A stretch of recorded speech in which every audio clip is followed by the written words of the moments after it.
xeraalyaha guud ee qaranka Dr. Axmed Cali Daahir Garaadka oo dalka dib ugu soo laabtay ayaa ka warbixiyay safaradii uu ku kala bixiyay qaar ka mid ah wadamada caalamka iyo dacwadii badda halka ay maraysay arrimo kale.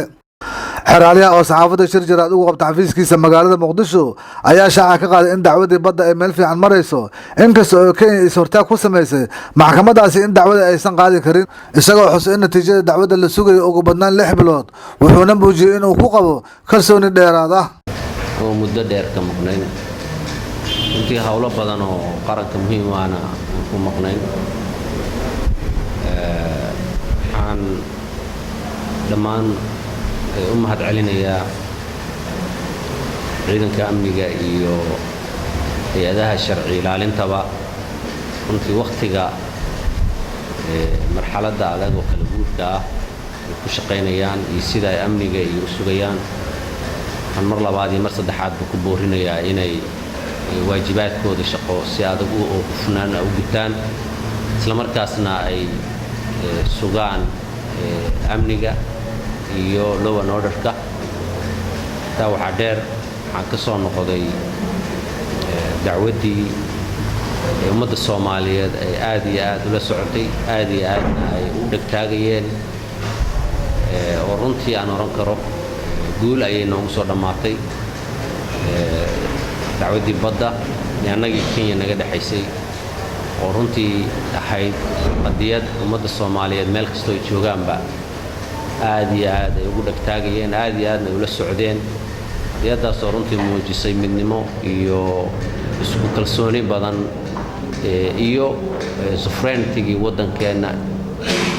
muujisay runtii in ummadda Soomaaliyeed meel kastoo joogaanba ay diyaar u yihiin inay difaacdaan dalkooda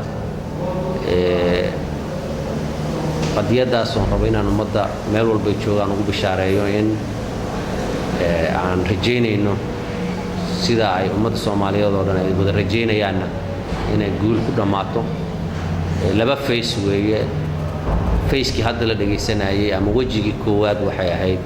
is-hortaagii ay dawladda Kenya ay keentay oo ay tiri maxkamaddu dacwaddan ma qaadi karto annaguna aan ka jawaabnay doodeedii ayaa la dhageystay aad iyo aad ayaanan ugu kalsoonahay in doodayadii ay maxkamaddu aqbalayso waxaan rajaynaynaa ugu badnaan muddo 6 bilood ah inay maxkamaddu go'aan ku gaarto ugu badnaan way ka yaraan kartaa laakiin ugu badnaan inay muddada go'aan ku gaartaan rajaynaynaa insha Allah ta'ala go'aankaasina wuxuu noqon doonaa go'aan ay maxkamaddu horey ugu sii wadi doonto dacwadda ummadda Soomaaliyeedna guul u ah insha Allah ta'ala geeska kale xeraalyaha guud ee dalka wuxuu soo hadal qaaday maxaabiista ku xiran dalka Hindiya iyo kuwa kale oo laga soo daayay jasiiradda Mauritius ayna soo gaareen 12 ka mid ah dalka horeyna loogu heystay arrimo burcadbadeednimo qaranka guud ee dalka Mr. Garaadka ayaa beeniyay hadallo sheegay in dhalinyaro Soomaaliyeed oo ay maxkamad ku taal dalka Hindiya inay ku xukuntay dil toogasho ah xeraalyaha wuxuu xusay in wadamo badan oo caalamka ka mid ah ay ku xireen dhalinyaro badan oo Soomaaliyeed kuwaas oo loo heystay burcadbadeednimo wadamadaasna ay dawladda Soomaaliya wada hadal kula jirto ayna dalbatay in cafis loo sameeyo dacwadahana lagala noqdo inta haddaan ka baxo labaad waxaan rabaa inaan ummadda Soomaaliyeed u xaqiijiyo arrin runtii xanuun badan oo idaacadahuna iyo jaraa'idkuna si khalad ah iyo baraha bulshada ku wada hadasho si khalad ah ay u sheegeen oo ah qadiyadda khusaysa maxaabiista Hindiya ku xiran arrintaas xukuumadda safaaradda Soomaaliyeed xafiiska xeraalinta iyo dhammaan ciddii ay khusaysaba horey bay ula socotay ilaa haddana gacantan ku haynaa wax xukun ah oo soo baxayna ma jiraan 30 bisha oo bari ah waxa kaliya oo jira waxa weeye in sidii ay cadeysay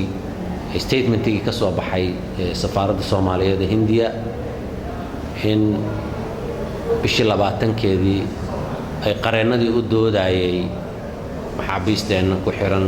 Hindiya ku xiran ay gudbiyeen raalkii ay saxiixeen maxaabiistu 30 bisha oo bari ahna xeraalinta Hindiya ay iyadana soo gunaanadayso doodeedii kadibna go'aan loo diri doono maxkamadda oo maxkamaddu ay go'aan gaari karto taasoo ayadana waqti qaadan karta marka ma jira ilaa hadda xabiis Soomaaliyeed ama dad Soomaaliyeed oo konton gaarayay ama ka badan ama ka yar oo maxkamad Hindiya ku taala ay dil ku xukuntay waxaan rajaynaynaa dembiga ay qirteenna dembi keenaya ma aha dil mana asaasna uma dhici doonto idanka Ilaahay waxaan rajaynaynaa in xukumo fudud ay ku dhacaan isla markaasna xukunka ay ku qaataan ee wadankooda ay ku qaataan taas ayaan ka shaqaynaynaa anagii dawladda Hindiya waxaan mar dhow kala saxiixan doonaa MOU ama waxaan la yiraahdo bilateral agreement oo khuseeya maxaabiista wareejinta maxaabiista ama prisoner transfer waxa la yiraahdo kaas ayaa meel gabagaba maraya kaas wuxuu hordhac noqon doonaa insha Allah markuu xukunku soo baxo in ay wadankooda loo soo wareejiyo oo wadankooda ay ku qaataan inta lagu xukumay xukunkooda ay wadankooda iyo dadkooda ku dhex qaataan ummadda marka intaasan rabaa iyadana inaan u xusugo siyaabo badan ayaan runtii xafiisku ugu mashquulsan yahay maxaabiista ku kala xiran dalka dibadiisa burcadbadeedka waliba kuwa dambiyada kale wadamada ka galay ma aha laakiin kuwa burcadbadeedka loo haysto hawl badan iyo dadaal badan ayuu ka sameeyay usbuucan gudihiisa ilaa 12 qof oo maxaabiis ahaa oo xorriyadoodii waliba la helay ayaan ka soo celinay Mauritius oo maanta Seychelles wal Somali Mauritius ku xirnaa ayaan ka soo deynay horey waxaan uga keenay Seychelles maxaabiis kale waxaan horey uga keenay Kenya maxaabiis fara badan oo qaarkoodna xabsi loo soo wareejiyay oo xabsigooda ay ku qaadanayaan Soomaaliya qaarkoodna xorriyadoodii dib loo siiyay waxa wada hadallo noo socdaan wadamo badan oo maxaabiista Soomaaliyeed ku xiran tahay sida Oman muxuu ahaa Imaaraadka Iran meelo badan oo saas oo kala ah ayay noo socotaa arinta Hindiyana maxaabiista ku xiran waa sida aan horey uga warbixinay arrintaasina waxaan ummadda u sheegaynaa Soomaaliyeed meel kasta joogaan inaanan ka jiifin in ay nagu culus tahay in inta qof Soomaaliyeed oo burcadbadeed loo haysto oo dalka dibadiisa ku xiran yahay inaanan ka fadhiyi doonin dawladana waxaan ka codsanaynaa inay nagu caawiso nagalana shaqeyso hay'adaha ay khuseeyaan oo dhan sidii aan maxaabiistaas dalkooda ugu soo celin lahayn iyo dadkooda aad baan mahadsantihiin xeraalyaha qaranka ayaa xabsiga ay kaga jiraan dalka Hindiya ku soo booqday dhalinyarada Soomaaliyeed ee ku xiran dalkaasi Hindiya wuxuuna la qaatay wada hadal arrimahooda ugu kuurgalayay si uu wax badan uga ogaado xaaladaha ay ku nool yihiin hore aniga oo naga horeeyay markii la soo qabanayay iyo taas kama jawaabi karo laakiin xabsiga maxaabiista aan ugu tagay Hindiya maalin baan la joogay oo la soo qadeeyay waqti badan baan la qaatay wax jirdil ah iimana ay sheegin lagumana sameyn sabab loogu sameeyaana ma jirto waayo qofka jirdilka iyo waxa marka lagu sameynayo waa qofka wax in laga raadinayo inuu baaris ku socoto oo wax qarsoon inuu sheego oo waxyaabahaas laakiin dad maxaabiis oo xukun suga ah wax jirdil loogu sameeyaa ma jirto wax jirdilana kumaana arag laguma sameyn laakiin duruufta xabsiga ayaa duruuf adag ahayd runtii waana de wadan walba duruufiisa xabsigiisa iyo isaga ayaa sida ay u taala uu noqonayaa xabsiga ay ku jireen xoogoo duruuftiisu ay adkayd oo runtii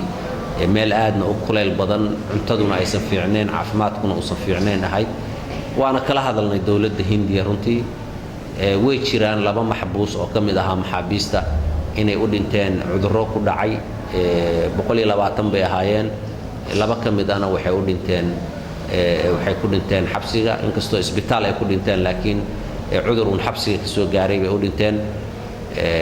waa duruufuhu ma fiicna nolosha laakiin wax jirdil iyo wax kale ma jiro annagana waxba kama qaban karno duruufaha wadan walba xabsiyadiisa iyo wixigiisa de asaga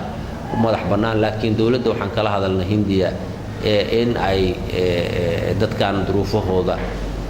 si khaas ah oo isbitaalna loo ogolaado mar walba waana naga ogolaadeen runtii wax badanna waa iska bedeleen muddadii aan u tagnay wixii ka dambeeyay haddana waxay noo noqonaysaa insha Allah arrintaasi wake up call waxaan la yiraahdo ama baraarujin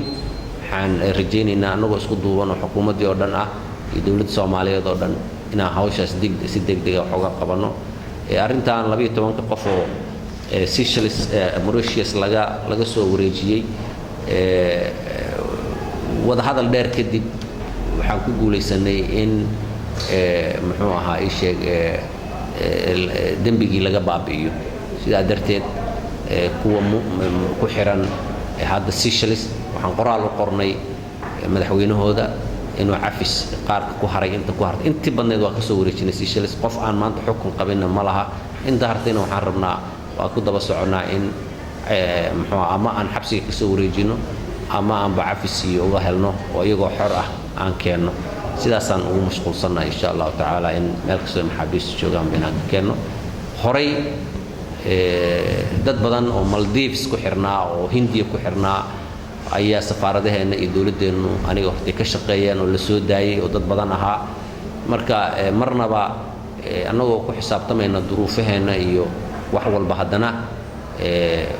waan rajaynaynaa idanka Ilaahay in aan negligence iyo dayac uusan dadkaasi uusan ku dhicin insha Allah taala xeraaliyaha ayaa ka diiray nolosha iyo duruufaha ay ku nool yihiin xabsiga gudihiisa dhalinyarada Soomaaliyeed wuxuuna xaqiijiyay in qaar kamid ah cudurro iyo daryeel la'aan ugu geeriyoodeen gudaha xabsigaasi